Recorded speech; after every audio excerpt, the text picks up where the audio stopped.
네, 시나리오를 읽는 시간에 시인 영화인 백악기입니다. 정석영, 박찬욱 각본 아가씨, 김태리, 김민희, 하정우 주연의 아가씨. 오늘은 그 6번째 시간이 되겠습니다.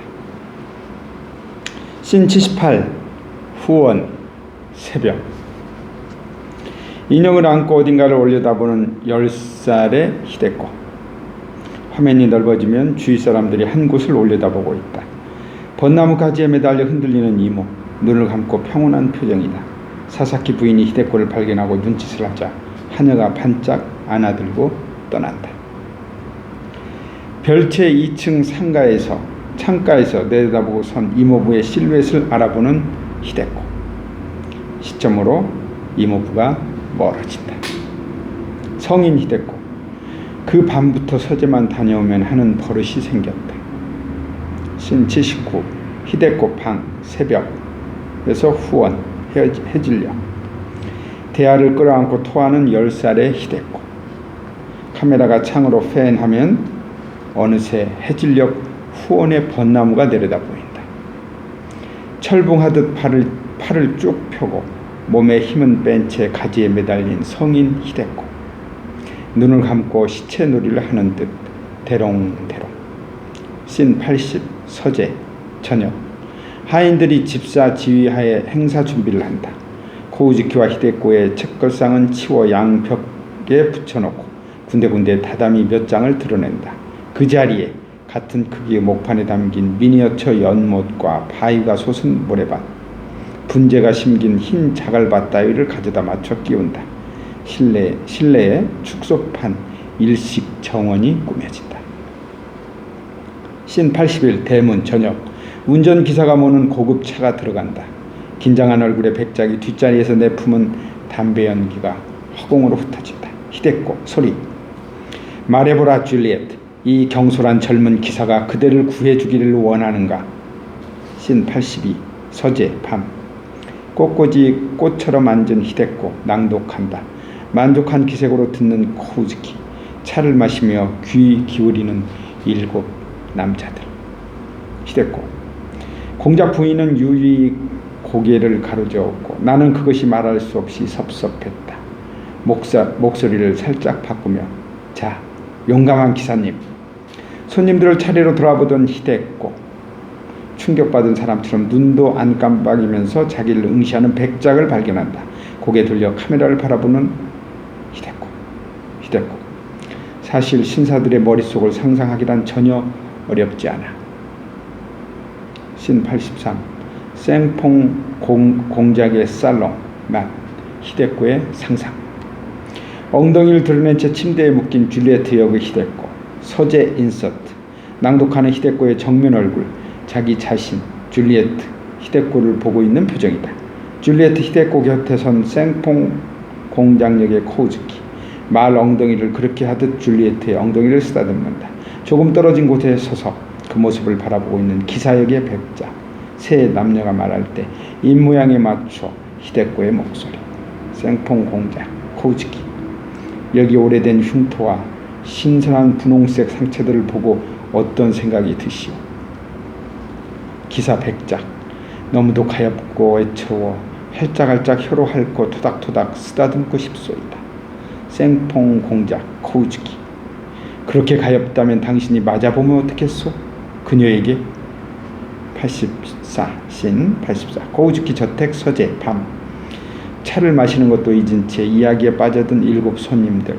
고상한 음악이라도 듣는 양 엷은 미소를 띤 채 손님들 반응을 살피는 코우즈키. 희대꼬도 손님들 하나하나를 돌아보며 그 머릿속을 상상한다. 희대꼬. 채찍을 든 공작 부인의 손이 허공으로 올라갔다가 접은 부채 든 손을 허공에 올리는 희대꼬. 그것을 따라가는 손님 일의 눈이 점점 커진다. 찰싹.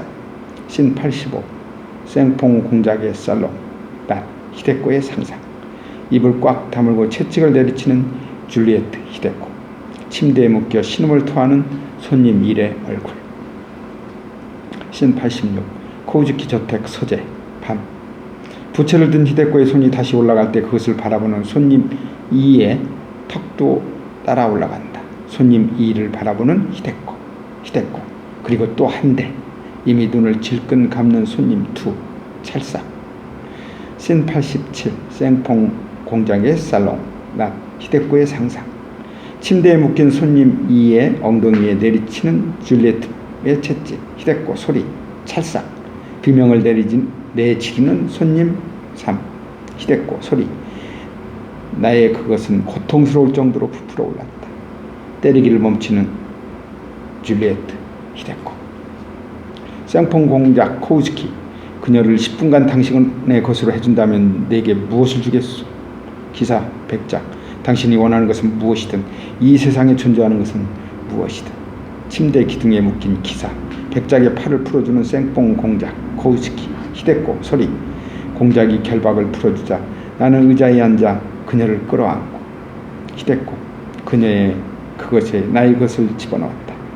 애써 아무렇지도 않은 척하지만 엉덩이를 드서이고 침을 삼키는 등 흥분을 감추지 못하는 손님들. 백작만이 차분하게 히데코를 응시한다. 히데코도 그가 여타 사내들과는 다르다는 점을 발견하고 그를 더욱 주시하기 시작한다. 히데코. 오 줄리엣, 줄리엣.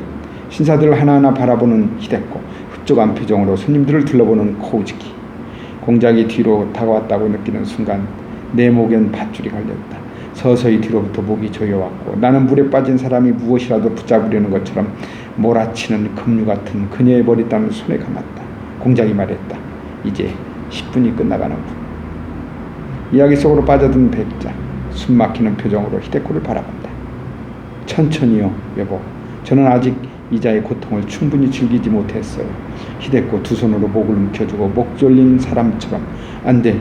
멈추면 안 돼요. 제발 나를 죽게 하시오. 이 고통 속에, 숨막히는 고통 속에. 웅장한 교향곡의 연주를 막 마친 지휘자처럼 천천히 손을 내리고 다시 평온한 목소리로. 그렇게 해서 나는 마침내 쾌락과 고통이 한 가지임을 알게 되었다. 아무 일도 없었던 것처럼 조용히 책을 내려놓는 히데코. 누군가 숨을 턱 놓는 소리. 일제히 긴장을 풀고 자세를 고치는 손님들. 히데코에게서 시선을 떼지 못하는 백작. 좌중을 돌아보며 반응을 가늠해보는 코우즈키. 히데코 뒤에 걸린 족자에는 고통은 의복이라고 적혔다. 누군가 헛기침으로 겨우 침묵을 깨고 입을 낸다. 손님, 사드인가요? 코우즈키. 사드풍이죠. 작자는 도마뱀 가죽의 저자와 동일인으로 추정되는 일본인입니다.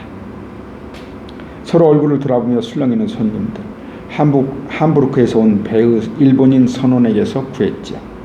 장갑을 낀 다음 히데코에게서 책을 받아들어 손님들에게 들어보이며 저그부 종이의 조잡한 활자, 낮고 닳고 음식 찌꺼기와 인간의 분비밀로 얼룩진 육체. 이 책을 손에 넣었을 때의 제 느낌을 아시겠습니까? 고단하게 세상을 떠들던 이 녀석들 형제들 곁에 눕힐 때의 제 기분을 아시겠습니까? 백작. 아무도 펼쳐보지 않은 밀튼의 초판본에 빌 것이 아니겠습니다. 코우즈키. 그렇습니다. 제가 편애하는 것은 오히려 이런 녀석들입니다. 마지막 장에는 꽤 정교한 단색 목판 사파가 있었습니다만 보시다시피 코우즈키가 펼친 부분에는 사파의 흔적만 남긴 채 찢어진 페이지. 손님 2. 안타깝네요. 그것만 온전했어도 부르는 게 값일 텐데. 원통한 마음을 애써 감추는 코우즈키. 손님 3. 고개를 끄덕이며. 문장만으로는 자세를 정확히 파악하기 힘들다고 판단했기 때문에 굳이 사파를 수록하지 않았겠습니까? 코우즈키. 그럼 경매를 시작하기 전에. 독구노마 벽에 달린 손잡이를 올린다. 안에서 톱니바퀴 움직이는 소리. 히데코. 이 장면을 보여줄 수 있겠느냐? 위에서 떨어지는 조명을 받으며 일어서는 히데코. 더욱 더운 듯 부채질을 하며 기다린다. 사사키 부인이 와서 오비를 풀어준다. 오비의 끝을 잡고 자기 자리로 돌아가는 사사키 부인. 계속 잡아당긴다. 선 자리에서 빙글빙글 돌면서 5m짜리 천에서 벗어나는 히데코. 기모노를 벗는다. 긴 가운처럼 생긴 속옷만 입은 채로 서 있는 히데코. 동작과 자세마다 우아한 자신감이 넘친다. 사사키 부인이 기계장치를 조작하자 천장에서 내려오는 목재 인형. 인형국에서처럼 팔다리에 줄이 달렸다. 예상한 듯 눈을 반짝이며 무대에 집중하는 손님들. 긴 머리를 푸는 히데코. 의자에 달린 가죽끈으로 고정시켜 앉힌 인형의 허벅지에 올라타고 앉는다. 인형의 양팔이 히데코의 상체를 감는다. 히데코. 인형과 자기 허리를 하나의 가죽끈으로 묶는다. 인형 목에 줄 거는 코우즈키. 손잡이를 조작하자 의자 다리가 뒤로 당겨지면서 앞으로 꼬부라진다. 동시에 인형과 의자와 히데코가 한 몸이 되어 떠오른다. 히데코의 머리카락이 아래로 축 늘어뜨려진다. 다른 줄을 잡아당기는 코우즈키. 인형의 머리가 뒤로 젖혀진다. 히데코도 상체를 뒤로 한다. 호를 그리는 팽팽한 몸의 곡선, 반만 감은 눈, 유카타에 벌어진 틈으로 드러나는 흰 다리, 손님들 입에서 탄성이 절로 난다. 인형처럼 감정 없는 히데코의 얼굴에 집중한 백작, 다른 남자들의 끈적끈적한 시선과는 유독 대비되는 냉정한 관찰자의 눈. 히데코, 이 남자에게 관심이 간다. 씬 89, 별채 앞밤. 누군가 숨어서 엿보는 느낌의 화면. 손님들 배웅하는 코우즈키. 악수를 나누다가 백작에게만 몰래 귀에 말란다. 재빨리 끄덕이는 백작. 가는 척하면서 어영부영하다가 사람들을 다 떠난 다음까지 남는다. 코우즈키와 서재로 돌아간다. 씬 90, 서재, 밤. 고서에 수록된 춘화를 돋보기로 들여다보며 비슷한 재질의 종이에 모사하는 백작. 유심히 지켜보는 코우즈키. 코우즈키. 고귀한 신분으로 어째 남의 그림 베끼는 일을 하시오. 백작. 머리와 손재주를 믿고 노름에 열정을 기울인 시절이 있었습니다. 다가오는 그 많은 여인들에게 포도주를 대접할 푼돈마저 이런 심정을 선생님께서는 짐작조차 못하시겠죠. 코우즈키. 이 집 여인들도 백작께 다가가더이까? 백작. 저는 여자들 눈을 봅니다. 오로지 눈만을. 씬 91, 서재 외벽, 밤. 오페라 글라스를 들여다보는 히데코의 눈. 서늘한 바람이 불어와 이마의 머리카락을 살짝 날린다. 백작, 소리. 여자들은 저를 피해 시선을 돌리죠. 하지만 이내 다시 돌아옵니다. 화면 넓어지면 서재 건물 외벽 2층의 발코니에 선 히데코가 보인다. 이미 움직이기 편한 양장으로 갈아입은 히데코. 아까 자신이 열어놓은 창의 틈을 통해 이모부와 백작을 훔쳐본다. 특히 백작의 이모 저모를 뜯어보는 히데코. 백작, 소리. 짧은 순간에 이루어지는 무언의 문답이지요. 만약 오늘 밤 제가 누군가의 이불로 숨어든다면 거절할 여성은 이 지붕 아래 딱 한 사람입니다. 씬 92, 서재, 밤. 코우즈키. 사사키 부인도 포함입니까?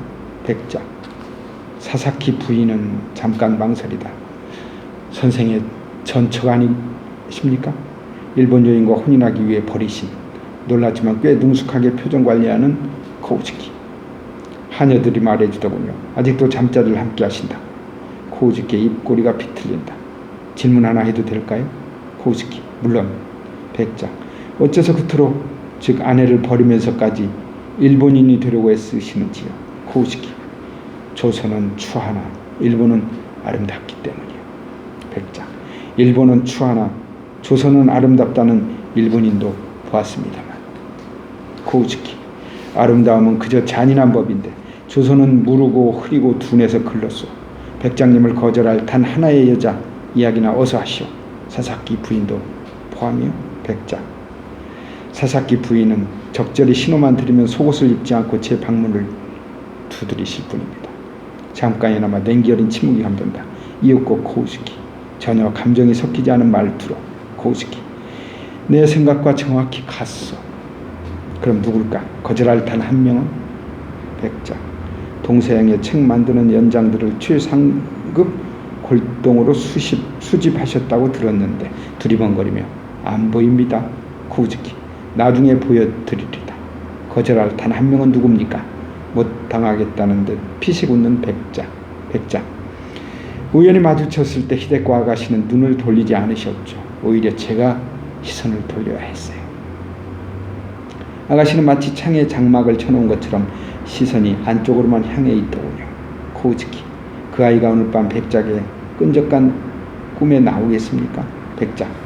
영광스럽게 제 꿈을 방문해 주신다 해도 아가씨와는 성사될 것 같지 않습니다. 전 시작하자마자 식은땀을 흘리며 후회하게 되겠죠. 아가씨 몸은 물새처럼 차가울 테니까 코우지키 우쭐을 해야 하면서 오랜 훈육의 결과지. 백작 아가씨와 정혼하셨다.